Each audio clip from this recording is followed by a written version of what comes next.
Hello साथीहरू, तपाईँलाई स्वागत छ मेरो छोटो मिनी ब्लगमा। मैले चाहिँ आज तामाको तरकारी बनाउँदैछु। यो चाहिँ मेरो 2-3 दिन अगाडिको भिडियो होला सायद होइन। मैले चाहिँ खिचेर राखेको रहेछु कि मलाई चाहिँ झ्याउ लाग्छ नि त बनाएर राख्यो अनि हाल्न नि कस्तो कस्तो अप्ठ्यारो लाग्छ कि फेरि होइन। 4-5 दिन अगाडिको भिडियो हो यो चाहिँ मेरो। मैले चाहिँ यहाँ तामा बनाउँदैछु। मजाले तामालाई चाहिँ खरानी पानीमा चाहिँ मजाले बोइल गरेर म चाहिँ यहाँ पखाल्दैछु, हेर्न सक्नुहुन्छ है। यसलाई चाहिँ राम्रोसँग खरानी जाने गरेर चाहिँ पखाल्नुपर्छ के। अब यसरी खरानी पानीमा चाहिँ बोइल गर्यो भने यसको तितो चाहिँ हराउँछ होइन। अनि यसरी मजाले पखाल्दैछु म चाहिँ, हेर्न सक्नुहुन्छ यहाँ। यति राम्रोसँग पखाल्छु नि। अनि मलाई चाहिँ यो तामा बोइल गरेको तामा फेरि एकदम मनपर्छ के खाना होइन। म चाहिँ यहाँ खाँदै पनि छु, खाँदै पखाल्दै होइन। अरू सबै चाहिँ मैले बनाइसकेको छु। अब चाहिँ यो तामा भुटेर खाना खाने हो। मजाले ज्वानो फुराएर होइन मैले चाहिँ पखालिसकेँ। अब चाहिँ म बनाउँछु यसलाई फलामको कराईमा है। कालो फलामको कराईमा बनाउँदैछु। यसमा चाहिँ मैले तेल राखिदिइसकेको छु। यहाँ चाहिँ मैले प्याज काटेर अनि तामा पखालेर एउटा टमाटर पनि राखेको छु मैले है।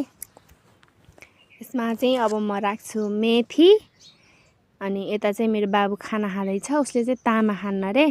करेला र आलुको तरकारीसँग चाहिँ उसले खाना खाँदैछ।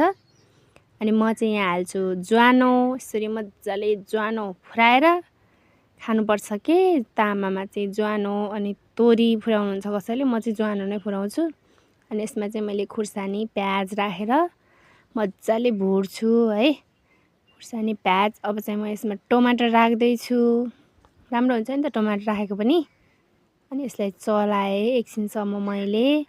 अनि यसमा म राख्दैछु बेसार अनि नुन अनि जिरा धनियाँको धुलो है राखेर चाहिँ बनाउँदैछु म चाहिँ। अब चाहिँ यसमा मैले राख्दैछु तामा, अघि पखालेर राखेको होइन। अहिले चाहिँ प्यालो प्यालो देखेको छ, एकछिन पछाडि चाहिँ पुरै रातो मासु जस्तो देखिन्छ क्या। मासु भन्दा नि मिठो हुन्छ नि त खानको लागि, कति राम्रो हुन्छ है।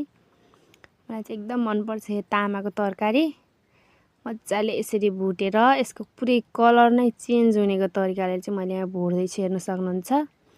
बनेर चाहिँ रेडी भयो। अब चाहिँ म यसलाई भाँडोमा खनाउँछु।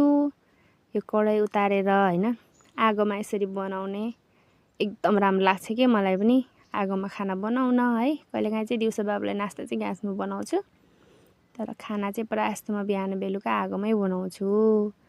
अब हेर्नु न कति राम्रो कलर देखेको छ कि, देख्दै खाउँ खाउँ लाग्ने होइन। अब चाहिँ हामी खाना खान्छौँ होइन। मैले चाहिँ बटुकामा